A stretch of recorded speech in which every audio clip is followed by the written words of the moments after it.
पहले बैठ जाते हैं, आपसे बात करता हूँ, थोड़ा सा ज़रा हौसला पैदा हो जाएगा, फिर अंदर जाऊँगा। अच्छा जी, अभी सीन ऐसे है कि मैं आपको सिचुएशन सारी बता देता हूँ कि मैं अंदर जाने से क्यों कतरा रहा हूँ, मैं इतना हेजिटेट क्यों फील कर रहा हूँ, मुझे डर क्यों लग रहा है अंदर जाते हुए। कल रात को 10 मुहर्रम के बाद हम A1 लाइव आए थे, दोबारा लाइव आए थे टिकटॉक पे 10 मुहर्रम के बाद। फिर शुगर मेला भी हल्का फुल्का सा लगा था, वो भी 10 मुहर्रम के बाद ही लगा था, ठीक है।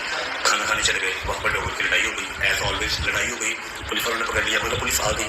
जो पुलिस वाले 4 भाई आए थे वो जानने वाले थे, उन्होंने बड़ी रिस्पेक्ट करी, लेकिन फिर भी लोगों का मसला थोड़ा सा खराब हुआ, बस उनके लोगों की गलती थी, ठीक है। हमें रात सारी वहाँ पर लग गई, मसला सॉर्ट आउट करते करते करते करते रात सारी लग गई। मैंने वहाँ से कहा था कि मैं 3 साढ़े 3 बजे एज यूजुअल घर आ जाऊँगा, सुबह के 3 साढ़े 3 बजे घर आ जाऊँगा। अब मेरा फ़ोन भी बंद हो गया, चार्जर था गाड़ी में, हम थे थाने में, ठीक है। थाने में थे, अंदर नहीं थे, सलाहों के मसला सॉर्ट आउट कर रहे थे, ज़रा फ़ोन करवा रहे थे, जो भी सारा दिस एंड दैट सॉरी करो उसको, ठीक है। अब करते करते करते सुबह के 7 बज गए, ठीक है। मसला सॉल्व करते करते